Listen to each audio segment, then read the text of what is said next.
convenient, I socialize.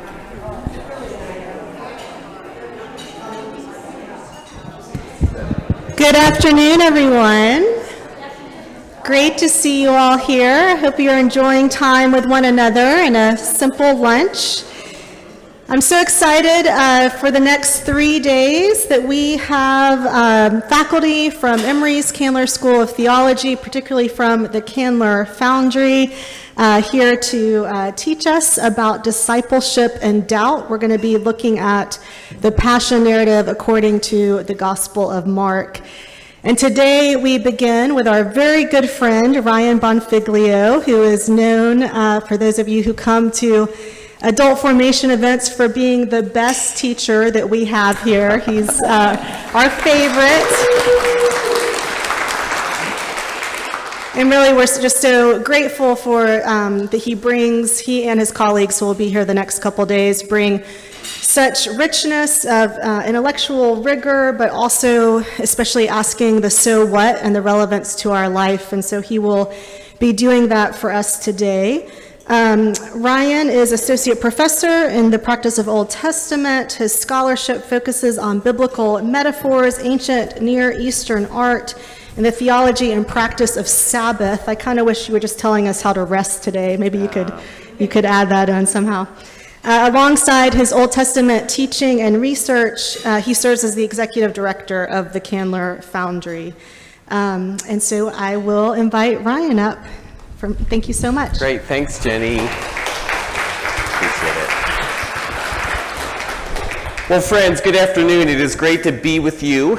I've always considered All Saints, or at least for a very long time, my church home away from home.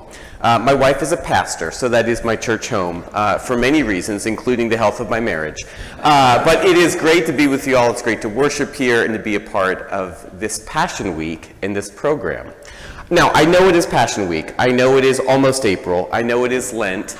But I want to begin taking you back to another liturgical time, Advent.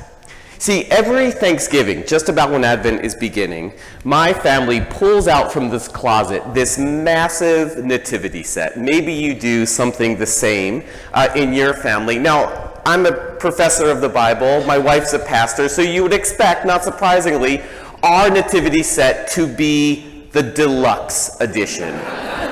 It is massive. It sprawls across the whole mantle in our living room. And there's all sorts of people in it. There's Joseph and Mary and baby Jesus. There's the shepherds and the wise guys, sometimes known as the wise men. There's the camels, the sheep. There's the manger. There's the inn. There's all sorts of stuff. And then there's a bunch of other people. I don't even know what they are or what they're supposed to do. I've read the Gospels. They're not in the Gospels, but they're on our mantle. In fact, so crowded is our mantle that this past Christmas, I was hanging the stockings, on the mantle, and I was putting in this little nail, hammering ever so gingerly, but the vibrations of the hammer caused Joseph to fall off the mantle, splat on the hard floor, instant decapitation.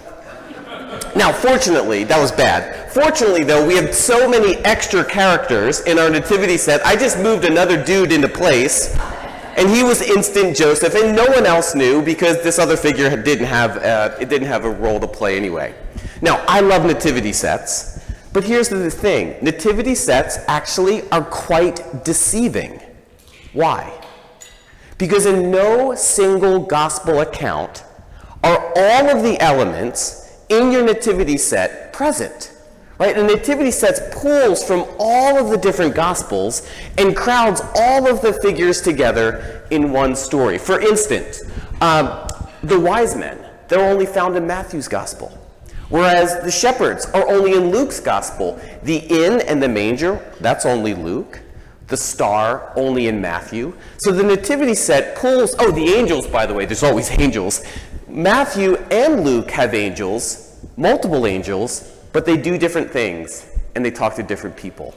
All of them get smashed together in our nativity set, and it harmonizes the story that we know of Christmas. Are you with me? Well, it turns out the same thing that's true of Christmas and our nativity sets is also true of this week. of the end of Jesus' life and accounts of the Passion. Now, there's no such thing as a little Passion display that you put on your mantles, at least not that I have, in the Presbyterian tradition that I'm from. But we do have paintings of the Passion story, like this 15th century piece of art from a Flemish artist that combines all of the elements of the Passion story into one single painting. Now, I know it's a little bit difficult to see here, but if you could see this up close and in better light, you would see that all of the scenes of the Passion of Jesus' last week, they're there. Here's the place where Peter cuts off the ear of the guard who comes to arrest Jesus. Or, in this other scene, this is where Jesus stumbles, and Simon the Cyrene comes and helps carry the cross for Jesus for a moment. Or if you go to the upper right of the painting, you see a couple different things. One, you see Jesus being nailed to the cross, kind of in your center left. And then if you move upwards and to the right just slightly, you see the crucifixion, and you actually see the women taking Jesus' body down from the cross. Here again, this scene does not match any of the Gospels as we have them. It's a harmonization of elements from all four Gospels. Not all of this stuff occurs in any single Gospel. It's a harmonization in the same way that our nativity sets are a harmonization. Are you with me? This tendency to bring all the Gospels together, whether it's about the birth of Jesus or the death of Jesus, reflects our tendency to make what I call gospel smoothies. So each gospel is an individual fruit. We throw it into the blender, we hit the button, 30 seconds later out comes this delicious, wonderful, completely harmonized gospel smoothie. This is our tendency, and it's actually something that the church has done really for hundreds and hundreds of years. Going back to about the 7th century, there were these things, actually a little bit earlier than that, there were these things that called gospel harmonies, where people would actually take the elements of a gospel story and combine it together into one harmonized piece of literature. What's the value of the gospel smoothie? What's the value of taking all of the elements from all of the individual Gospels and putting them together in one? Why might that be helpful? Let's get a response or two. By the way, this will be interactive. I have questions for you. You can ask questions for me. If you've had me in class before, you know my rule. If you make eye contact, that counts as raising your hand. So just be really, really, really careful about that. So, Anne, please. You get a complete picture, right? It's all there in the nativity set. All of the story, all in one, right? That's really helpful. And why is that complete picture helpful? Let's go a little further with that. Why might that be nice to have? Because it's unified. It's unified. I like that answer. And then the purpose of all of that is, of course, the resurrection, what comes on. Yeah. After that, but it's unification. It's unification, right? So you can imagine maybe you're teaching a kid the story of Christmas or the story of the Passion. It would be helpful not to have 4 different nativity sets, but just to have one or 4 different pictures. Now in this gospel, but you want it to all come together maybe for a pedagogical reason. There was another hand, I think. Was there one more? Please. Maybe it makes you feel better. You don't have to question anything, right? There's nothing to question. Right, we don't have to, there's nothing to question, meaning maybe if you're reading Matthew side by side of Luke, you might wonder, well, where are the wise men in Luke and where are the shepherds in Matthew? And is this an error? Is this a mistake? Why didn't Luke include this, right? So maybe bringing them all together, that harmonization makes it easier, or maybe it answers some questions, right? All of these are really good reasons to harmonize the gospel. But now let me ask the opposite question. Why might it be helpful to resist the tendency to make gospel smoothies? Why might it be helpful, to use our metaphor, to go back to the individual fruits, if each fruit is a gospel on its own? What might be helpful about that? Please. Well, each narrative is emphasizing something, so on what they include, you're trying to get a sense of what is the message of this gospel. Yes. So each gospel, each author of the gospel, they're all seeing the same thing. They're all experiencing the same Jesus, the same realities. But the way they're telling those stories, they're to different audiences, And they want to emphasize different themes or different theology. So there's a unique message. So you might imagine Jenny, Simon, and Andy all have sermons on the same text, right? Same scripture. I imagine those 3 sermons would sound different, right? They would be about the same text. There might be a common thread and some common themes, right? They wouldn't be wholly different, but you might detect a different emphasis in Simon's sermon than in Andy's, than in Jenny's. Well, the same is true of our different gospels. They go together, but they each have their own preaching voice, if you will. Anything else? What else would be helpful about going back to the individual fruits? Please. Well, Mark has Jesus really enacted in the end. Yeah. What's happening? Why am I here? I've been forsaken. That's right. And as you move forward to John, everybody, happy days are here again. Yeah. Well, yeah, they're really different depictions of a lot of things, but particularly of the Passion. It's interesting that the Gospels differ. You could make an argument that the Gospels differ most from one another at the beginning and at the end. The middle stuff is more similar. There's some exceptions to that, but the middle stuff is more similar. The differences are on the beginning and the ends. So we might pay attention to that difference, and we might ask, what difference does the difference make?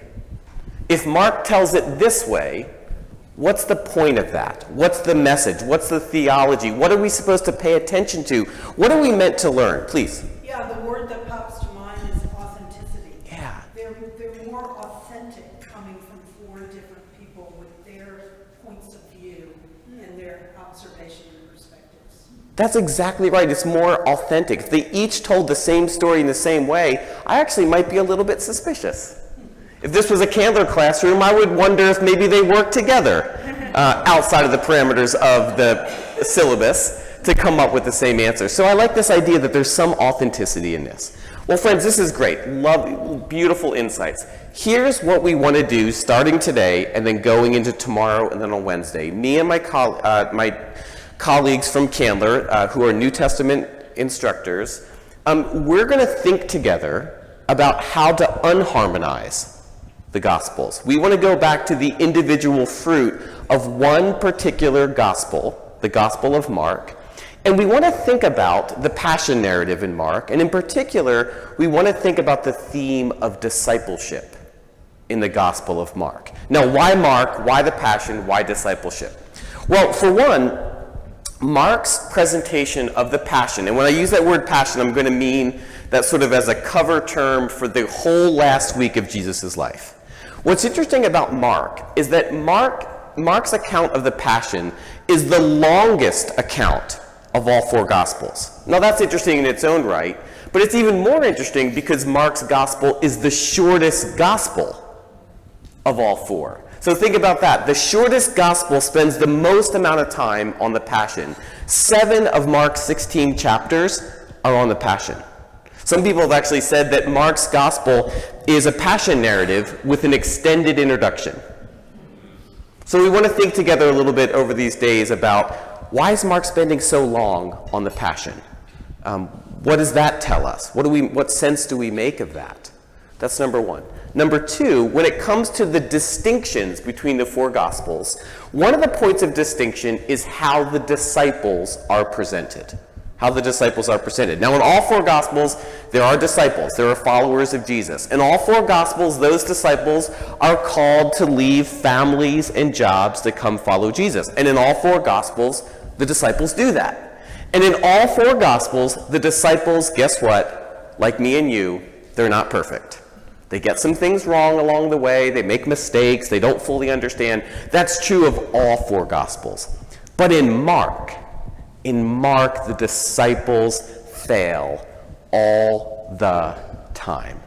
All the time. Mark's story, and particularly the Passion story, is a study in the failure of the disciples. It's almost as if Mark has assembled for us a bloopers reel around discipleship. And instead of hiding those stories away, right, Mark pushes them to the front of the table and says, look, pay attention to this. Pay attention to how Peter and James and John and all of the other disciples don't get it. And so what we want to think about, we want to zoom in on some of those themes. I'm going to start us there, and then my colleagues are going to continue that. We're going to look at particular passages, mostly in the Passion story, of the failure of discipleship. We're going to notice how are they failing, what's going on, what are they misunderstanding, and then more importantly, we're going to reflect on what is Mark's theology of discipleship. What is he telling us about what it means to have faith and to follow Jesus through these stories of disciples failing? And one of the things that we're going to see is that in Mark's gospel, doubt is not the opposite of faith. For Mark, doubt is not the opposite of faith. It's not a barrier to discipleship. In Mark, doubt is actually a part of discipleship. It's a bridge to deeper knowledge of God. It's an invitation into understanding God's mystery. And I think that's important, friends, because I want to suggest that doubt plays the same role in our life, in your life. I suspect, we don't have to raise hands here, that all of you have doubts about life, about faith, about God, maybe even about Scripture. I hope this study helps you put that doubt in a different place. Not doubt. Please hear me. This study is not to convince you not to doubt, but it's to invite a different way of thinking about the doubt that you have according to the Gospel of Mark. Make sense? Yes. Okay. Well, let's look at a couple scenes of this theme of doubt and discipleship in Mark's Gospel. And I have to pull back up my notes. Hang on a second. All right, let's start. We're going to show you just kind of a couple preliminary scenes about doubt in the Passion narrative. And just first, before we do that, just a little bit of kind of context here about the Passion story. The Passion story in Mark begins in chapter 10, really, and that's when Jesus leaves that place. Now, in Mark at this point, that place is the Galilee. That's the northern part of the ancient land of Israel. See if my little pointer works. See this area up here, Galilee. That's where Jesus spent most of his life. Nazareth is up there. That's where the Sea of Galilee is. I know that's a big surprise there. The Sea of Galilee is in the Galilee. Yes, I know. This is years of education on display here. Jesus spends all of his life up there in the Galilee. Jesus left that place and went to the region of Judea beyond the Jordan. Judea is way down here in the south. Where is my little pointer? Sorry, I cannot. This is this is a challenge to my eye-hand coordination. Jerusalem is in Judea. So in Mark, it's not until this last week of Jesus' life that he makes the journey from up north in the Galilee to down south in Judea. John has Jesus in Judea all the time. I don't know what John's doing. But Matthew, Mark, and Luke say Jesus is in the Galilee, and only once in his final week does he really come down south to Judea. And interestingly, little side note, so by the time we get to chapter 11, when they were approaching Jerusalem, so it takes one chapter to make the journey from the Galilee up north down to Judea in the south. Remember, this land is not super big. Israel back then was about the size of New Jersey. So you're basically going from Trenton to Cape May. If you know, you know. It's not that far of a journey. In Mark, it takes one chapter. Now, interestingly, in Luke, this journey takes 10 chapters. This is one of those areas where Luke is much bigger than Mark. Luke's gospel is 72%, I did the math, longer than Mark's. And it's in part because this journey to Jerusalem takes 10 chapters in Luke. And by the way, that's where we find all of the parables. All of Luke's parables are told as Jesus is on the way to Jerusalem. That's a really important framework to keep in mind. Whenever you hear a parable, you have to imagine Jesus is telling these stories as he's going to Jerusalem to be condemned, sentenced to death, and rise again. That context is the context we always need to hear the parables in. Anyway, Mark gets us here in chapter 11, and then the rest of the time is the last week of Jesus' life, from 11 on. And sure enough, right at the very beginning of this journey, we see a classic scene of the failure of the disciples. And it involves these two guys, two brothers, James and John, the sons of Zebedee. Now, whatever you assume about sibling relationships, rivalries, contentions, apply them here. They all apply. James and John are arguing, and they ask Jesus to give us a seat of honor when you come into your glory. Give us a seat on the right and on the left of your throne. I can only imagine the brothers squabbling over who gets the right seat and who gets the left seat. Like, one of them is definitely called shotgun here. I suspect it's John, but I'm not entirely sure. So they ask of this of Jesus, and they said to him, appoint us to sit, one at your right hand, one at your left. But Jesus said to them, you do not know what you're asking. If I were translating, I would say, you're out of your minds. You have not been paying attention. You've not been listening to everything I have said to you so far, James and John, because sure enough, in the verses right before this, that was too quick. The verses right before this, Jesus has told them, but many who are first will be last, and the last will be first. Apparently, James and John were not listening to that, because verses later, they're asking, can I have the seat of honor? Can I sit at your seat? Will I get the privilege of being at your right hand, oh Jesus? You can just imagine Jesus. I think there are these moments, friends, I'm using my imagination here, where Jesus rolls his eyes at the disciples. I can't believe it. Are there not other people who will leave their jobs and follow me? I imagine Jesus saying this. So what's the problem here? What are they misunderstanding about discipleship? How would you put it in your words?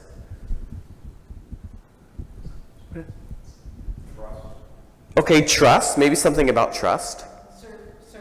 Service, I like that. Service? Costly. Following Jesus is costly. Humility.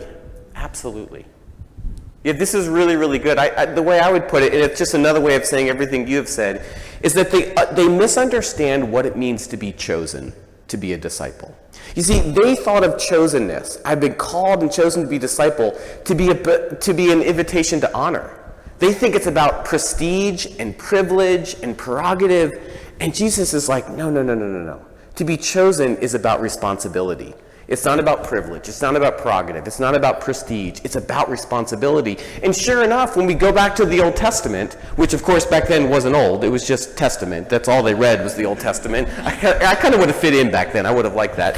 Anyway, if you look at the idea of chosenness in the Old Testament, it's always about responsibility and never about privilege. You are chosen to do something. Right? In fact, I was talking to a Jewish friend of mine about this one time, this idea of chosenness.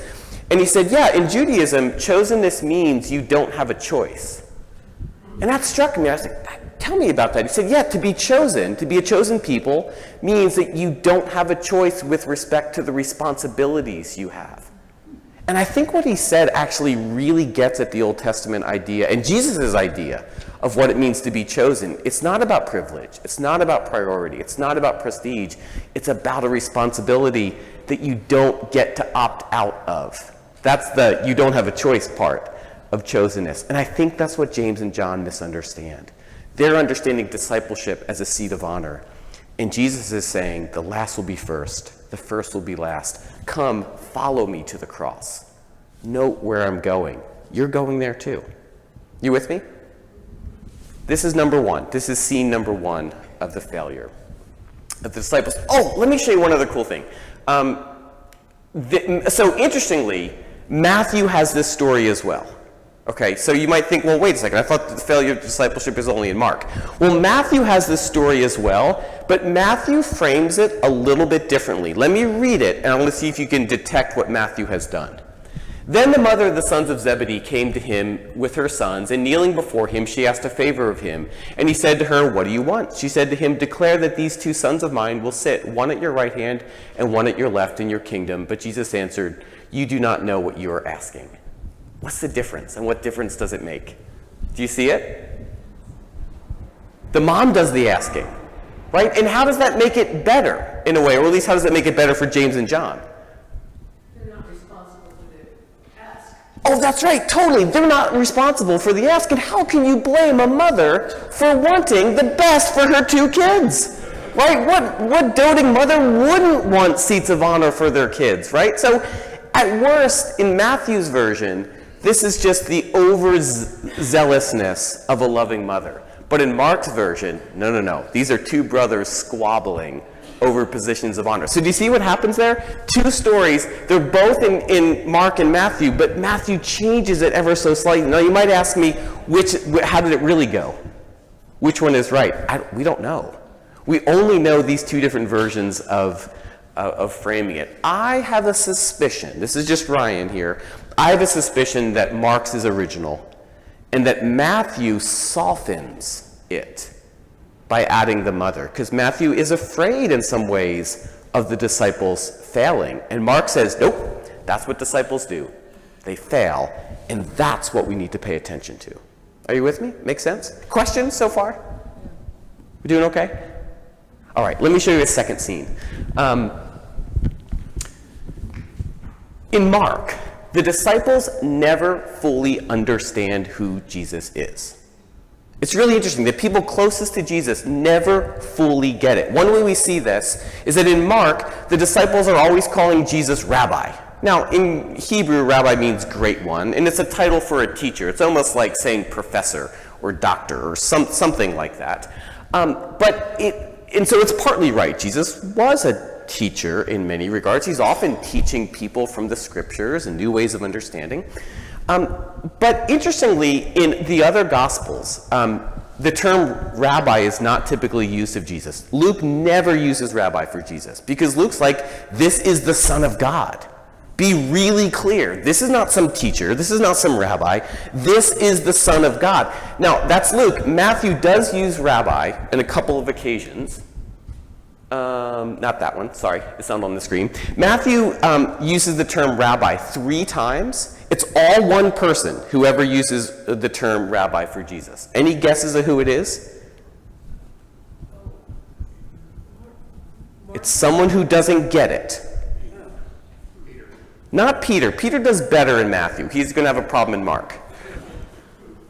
It's Judas. The one who betrays Jesus is the one who misunderstands who Jesus is. It's only Judas who calls Jesus rabbi. Isn't that interesting in the Gospel of Matthew? So it's used, but clearly for Matthew, this is the wrong title. But in Mark, the disciples freely call Jesus rabbi, in part because they don't get the whole thing. It's not that rabbi, so if this was a test, you would get partial credit for rabbi, because Jesus is a rabbi, but you wouldn't get full credit, because Jesus is much more than a rabbi. Now, interestingly, in 2 places in Mark, someone gets it. Someone is like, yep, I know who this is. This is God. This is the Son of God. We see it in 2 places. Mark 5:7, what have you to do with me, Jesus, Son of the Most High God? I adjure you by God, do not torment me. And then again in Mark 15:39, truly this man was God's Son. Does anyone know who says these things? Jenny? Mary Magdalene, right? Not Mary Magdalene. Yeah, the first one is a demon. So a demon. So it's the centurion guard, the Roman guard at the end. So get this. The only people in Mark who really get that Jesus is the Son of God are not disciples. The demon and the lawyer, right? Yeah, the demon and sort of a Gentile centurion who watches Jesus die on the cross. So that's interesting. Only the not disciples get that Jesus really is the Son of God. Mark is commenting on this all the time. He's saying, wait a second, the disciples never fully get it. Now, Peter, he gets it, sort of, kind of, in one place. This is just at the beginning of that journey down to Judea from the Galilee. Jesus asked them, his disciples, but who do you say that I am? Jesus is giving him the softball. Here it is. Just give me, I've told you the answer, now give it to me. Just give it back, 100% credit. And Peter's that guy in the classroom. If you had this kid, call me, I got the right answer. So Peter jumps right in. He's that guy, he's that student. You pretend not to see him, but he's there, he's in the front row. And Peter says, you are the Messiah. Finally, the right answer, right? Finally, someone gets it in Mark. Yay, Peter. But if we keep reading, we immediately see that Peter doesn't understand what a Messiah is. Because here's what happens. Jesus starts talking about the type of Messiah he is. Jesus says, Mark says, then he, Jesus, began to teach them that the Son of Man must undergo great suffering and be rejected and be killed and after 3 days rise again. And he said all of this quite openly. And Peter takes Jesus aside, hearing what he said about a Messiah. I'm a Messiah who will suffer, who will be condemned, who will die, who will rise again. And Peter rebukes him. In Mark, that language of rebuke is what Jesus does to demons. And now Mark is rebuking Jesus for talking about the sort of the Messiah he wanted to be. Why? Because for Peter, the Messiah was a military figure. He was a political figure. He would who would overthrow the Roman authorities and set up a new Jewish-centered state, a Jewish nationalism, if you will, that would stand in place of Rome. And Jesus says, that's not my calling. I'm called to suffer and die and rise again. And Peter, so much didn't want that he rebukes Jesus for talking about the type of Messiah that he would be. So even in giving the right answer, do you see what's happening? Even in giving the right answer, Peter doesn't get it. He misunderstands what type of Messiah. He is not willing to have a Messiah that suffers, dies, and rises again. Peter wants the military, political Messiah who will overthrow Rome. But again, that's not who Jesus is, not here in this text. Make sense? Questions? Let me pause here. How are we on time? Okay, we need to wrap soon. How are we on time? That was a question to me that I said out loud. How are you doing? What questions do you have? I'm going to show you one last thing. Please. Okay, so in this portion, Jesus, I guess, calls himself the Son of Man. Yeah. And so there's a lot of meanings to the Son of Man. Yeah, that's a great question. It's a complicated term. It's a term used in the Old Testament, particularly in the book of Daniel. And in that context, it just sort of means the human one. It means sort of someone who has a humanity in them. So in calling Jesus the Son of Man, I think Mark is connecting us to the humanity of Jesus. Now, that term comes to have other connotations as well, but I think at the time that's sort of the basic referent, is that this is God, but he's God incarnate. He's God in the form of a human one, in an enfleshed one. Why the secret, Jesus? Oh, yeah. Why do you think about keeping things secret? Such a good question. Everywhere, this is another important theme in Mark, the secrecy motif in Mark. Matthew doesn't have it, Luke doesn't have it, John doesn't have it. Every time the disciples seemingly get close to the right answer, Jesus says, shh, don't tell anyone. Don't tell anyone. And there's some question about what that means. Why would Jesus always be trying to keep things a secret? And there's a couple ways to understand it. One is that it was reverse psychology. I one time was planning a surprise party for my wife. My son was about 5. And to tell him to keep it a secret was like telling him, go announce this to every neighbor and your mom as often as possible. Sometimes kids or adults will do the opposite of what they're told. So that's maybe one mentality of it, or one possibility of it. Another possibility is that the word for secret in Gospel of Mark is the Greek word mysterion, from which we get mystery. And so it's not so much like a secret as in like, I've got a secret, I'm just going to tell this person over here. But it's like this grand mystery. Maybe what Mark understands is that you could talk to people about this, but even talking about it is not going to get at the full mystery of it. In order to really get the mystery of Jesus, the mystery of God, you can't just hear a story about what Jesus did. You have to encounter Jesus, and in particular, the resurrected Lord. It's only when you encounter the resurrected Lord that the mystery is broken open, that you really get it.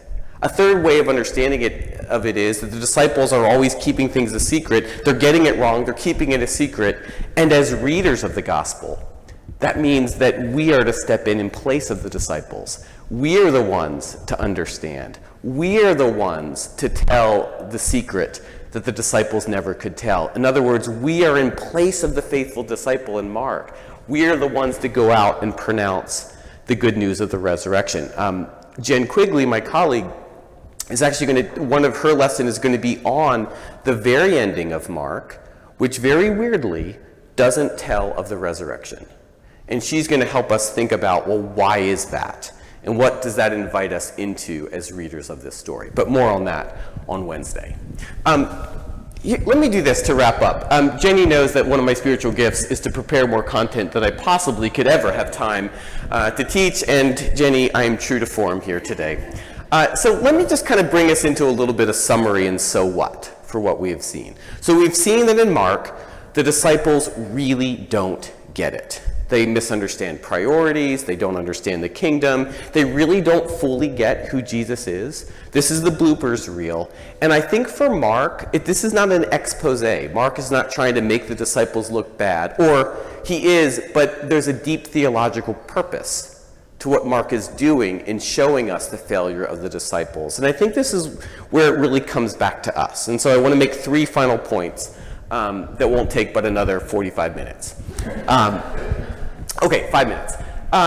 Number 1, I think what Mark is doing is to normalize doubt as a part of discipleship. It's a way of saying, look, you have doubts about Jesus, you have doubts about theology, you have doubts about how our world can be falling apart and God still can be sovereign.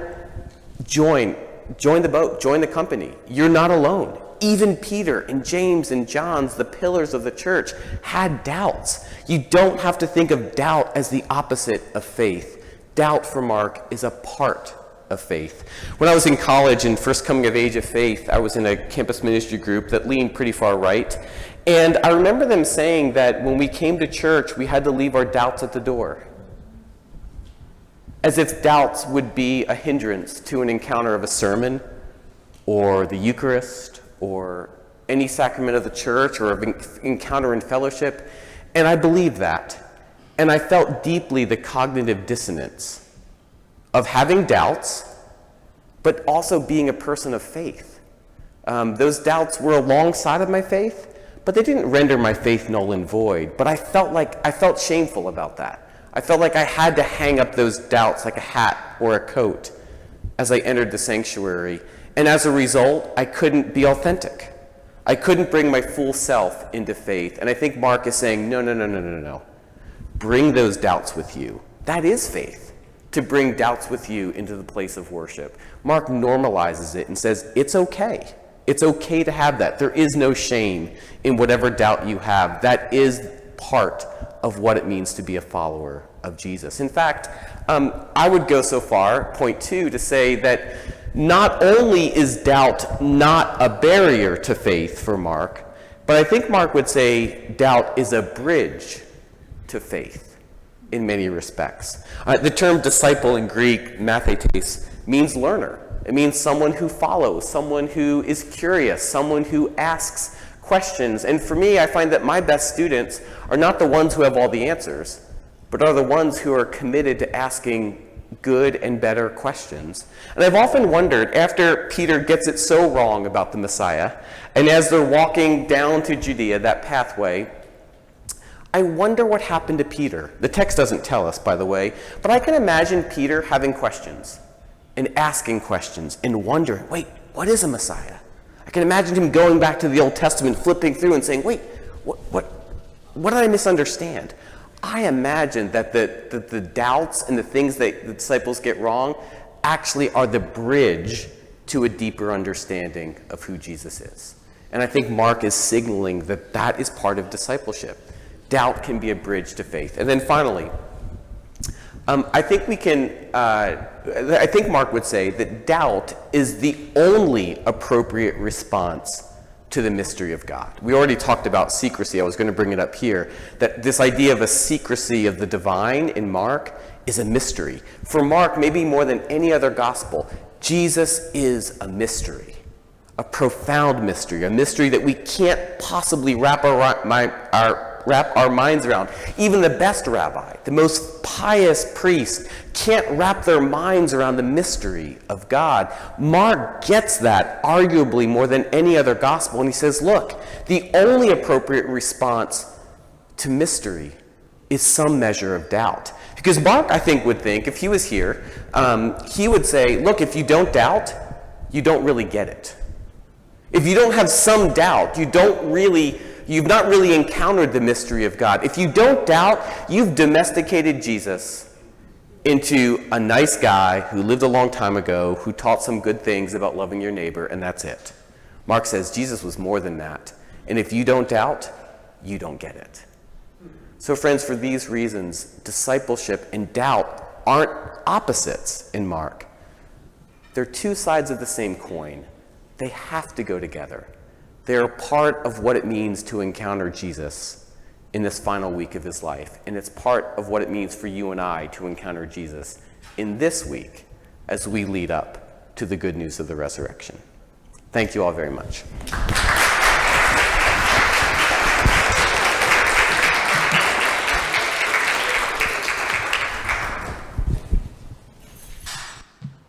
I'm just saying, come back tomorrow, and same time, same place, different instructor, but obviously same topic. So we look forward to seeing you all tomorrow at noon.